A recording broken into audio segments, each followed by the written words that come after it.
Welcome everyone. हाँ जी, इस segment में हम लोग 13.2 से डील करेंगे, जहां हम लोग जैसे आपने 13.1 को डील किया था ना भाई साहब चुटकियों में, ठीक वैसे ही 13.2 भी आपको हलवा लगने वाला है। तो चलिए जी, बिना टाइम वेस्ट किए हुए एथिक्स का 13.2 स्टार्ट करते हैं। ठीक है, जिनके पास भी ये नोट्स है बहुत अच्छी बात है, जिनके पास ये नोट्स नहीं भाई अपनी बुक निकाल लो, सब कुछ हो जाएगा। हाँ, शॉर्ट नोट्स भी आपको मिलने वाले हैं, तो बिल्कुल बने रहिए भाई, टिप्स पे चीजें याद हो जाएंगी। देखिए, इस पूरे चैप्टर को एक बार समझते हैं। राइट, इस चैप्टर को समझने के लिए मैं आपको ले चलता हूं यहाँ पर आप आ जाइएगा।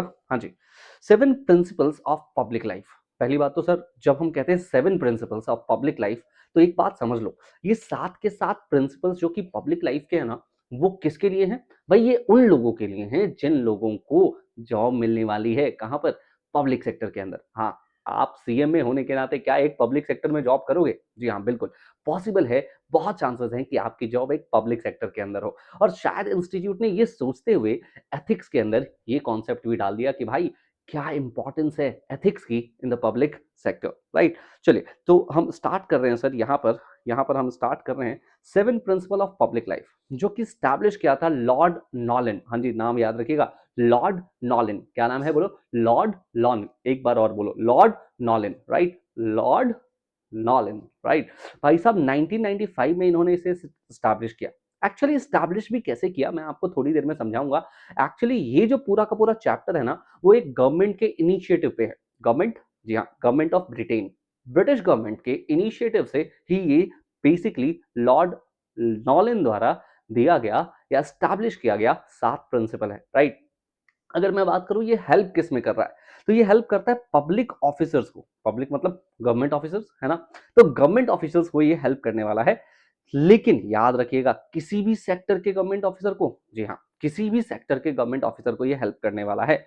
या तो वो अपॉइंट होते हो या तो वो इलेक्ट होते हैं। अच्छा एक बात बताओ, इलेक्टेड मतलब कौन? अरे राजनेता, जो हमारे नेताजी हैं। भाई साहब एक बात बताओ, जो हमारे नेताजी हैं, चाहे वो एमएलए हो, विधायक साहब हो, या फिर सांसद जी हो, क्या वो भी हमारे गवर्नमेंट या पब्लिक लाइफ को डील कर रहे होते हैं? यस सर, वो बिल्कुल हमारे पब्लिक लाइफ से डील कर रहे होते हैं। तो क्या ये 7 के 7 प्रिंसिपल्स उनके लिए भी एप्लीकेबल होंगे? बिल्कुल जी, ये 7 के 7 प्रिंसिपल उनके लिए भी एप्लीकेबल होंगे, चाहे वो नेशनली काम कर रहे हो, यानी इंडिया में रह के काम कर रहे हो, या इंडिया के बाहर काम कर रहे हो, इंटरनेशनली काम कर रहे हो। आप जनरली देखोगे ऐसे बहुत सारे जॉब्स हैं जहां पर आपको इंटरनेशनली भी गवर्नमेंट को सर्विस देनी पड़ती है। राइट, तो आप चाहे नेशनली हो चाहे इंटरनेशनली हो, चाहे आप अपॉइंटेड हो चाहे आप इलेक्टेड हो, लेकिन आप पब्लिक सेक्टर में हैं, तो आपको ये 7 के 7 प्रिंसिपल्स ध्यान में रखने चाहिए दोस्तों। राइट, देखो होता क्या है, एक कमिटी बनती है on standard of public life. हाँ जी, याद करना कौन सी कमिटी है? Standard on public life. बोलो स्टैंडर्ड ऑफ पब्लिक लाइफ। एक बार और बोलोगे,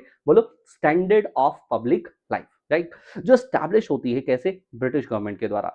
सर कौन से साल में? अक्टूबर 1994 में। और इसकी रिपोर्ट कब आ जाती है बच्चे? इसकी रिपोर्ट आ जाती है 1995 के अंदर। राइट, इसकी रिपोर्ट कहाँ आती है सर? ब्रिटिश प्राइम मिनिस्टर के पास। और ब्रिटिश प्राइम मिनिस्टर की जो रिपोर्ट आती है उसमें हम देखेंगे क्या 7 बातें बताई जाती हैं। हाँ, ये चेंजेबल थी, इनमें धीरे धीरे कुछ चेंजेस भी आए, बट आप समझिए कि ये जो कमेटी बनाई गई है उसका टर्म ऑफ रेफरेंस क्या है, ये किस चीज के मोटिव से बनाई गई है, करेगी क्या?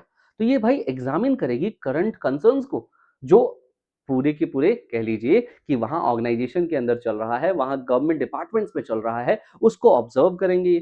फिर अरेंजमेंट करेंगे फाइनेंशियल एंड कमर्शियल एस्पेक्ट्स का, देखेंगे भाई क्या फाइनेंशियल एस्पेक्ट ठीक चल रहे हैं, क्या सारे के सारे कमर्शियल एस्पेक्ट ठीक चल रहे हैं।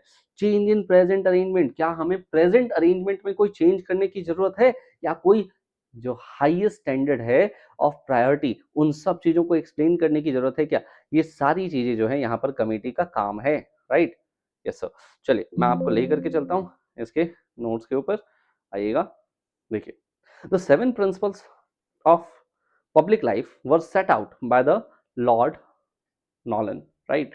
First time in the year of 1995, right? These principles of public life will apply to anyone who works as या तो public officer holder, या फिर आप कह लीजिए वो elected हो या फिर appointed to the public office either locally और नेशनली, किसी भी तरीके से, चाहे वो सिविल सर्विस में हो या फिर लोकल गवर्नमेंट में हो, पुलिस हो, कोर्ट हो, या किसी और प्रोबेशन ऑफ सर्विस के अंदर हो, नॉन डिपार्टमेंटल पब्लिक बॉडी के अंदर हो, हेल्थ में हो, एजुकेशन में हो, भाई इन कहीं पर भी, लेकिन ये सारी की सारी चीजों में कॉमन क्या है बच्चे?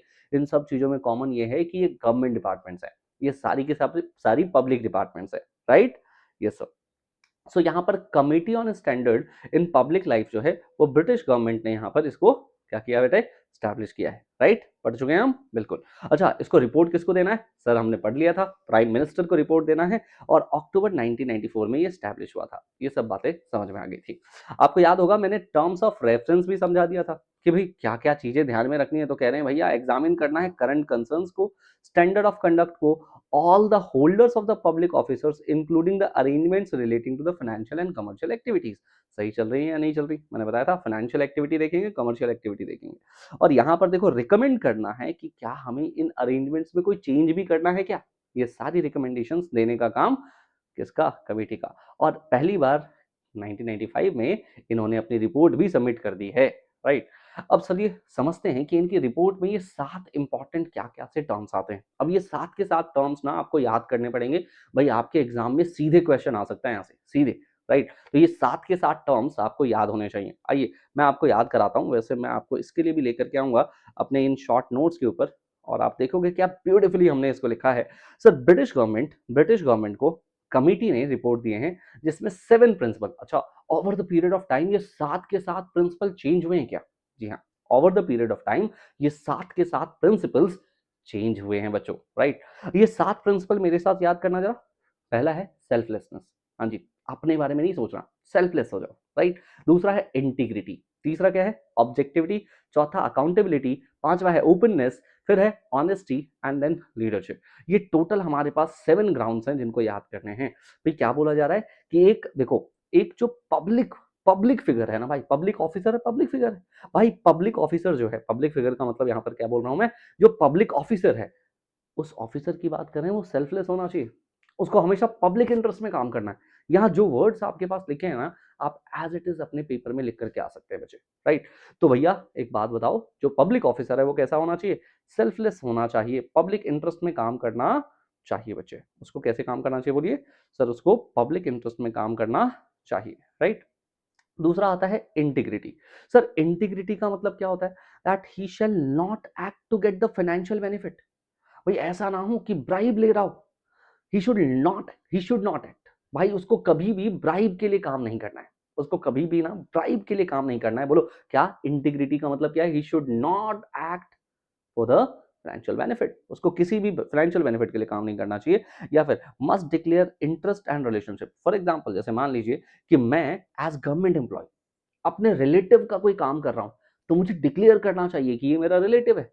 या फिर मान लीजिए कि मैं किसी कंपनी के लिए कोई काम कर रहा हूं, तो मुझे डिक्लेयर करना चाहिए कि मेरा इस कंपनी के अंदर शेयर होल्डिंग है, मतलब मेरा इंटरेस्ट है इस कंपनी में, राइट? तो ये सारी चीजें आपको सीधे तौर पे जो है वो एक्सप्लेन करनी चाहिए, बतानी चाहिए, डिस्क्लोज करनी चाहिए, राइट?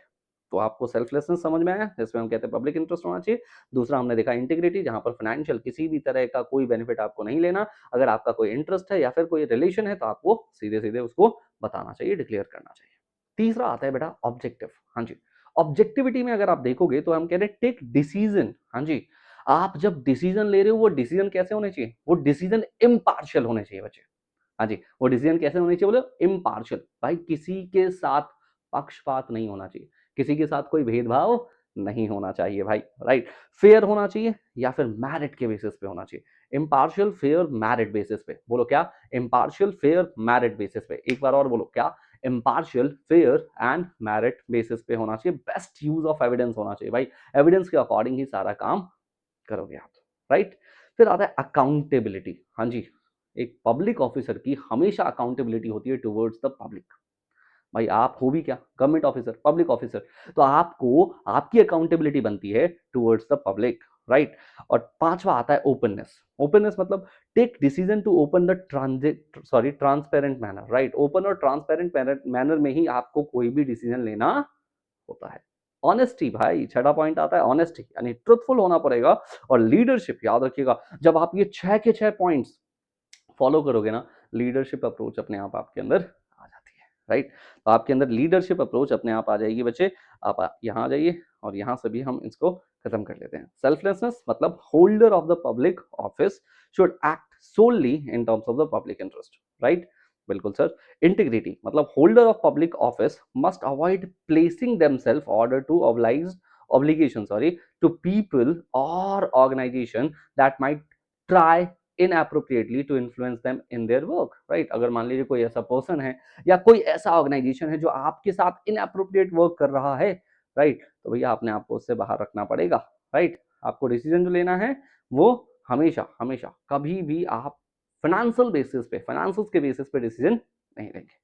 देन ऑब्जेक्टिविटी आप देख सकते हैं, इम्पार्शियल होना चाहिए, फेयर होना चाहिए, मेरिट होना चाहिए आपका, राइट, और एविडेंस के बेसिस पे होना चाहिए। फिर कहते हैं अकाउंटेबिलिटी, अगर आप ध्यान से देखेंगे तो अकाउंटेबल होना चाहिए टू द पब्लिक, है ना। आप अकाउंटेबल किसके होंगे बच्चे?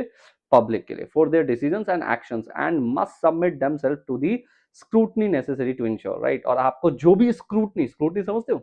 स्क्रूटनी का मतलब क्या है? एनालाइज करना है ना। किसी चीज को हमें स्क्रूटनाइज करना है, चेक करना है, तो भैया उसको भी आपको बहुत अच्छे से चेक करना चाहिए, राइट।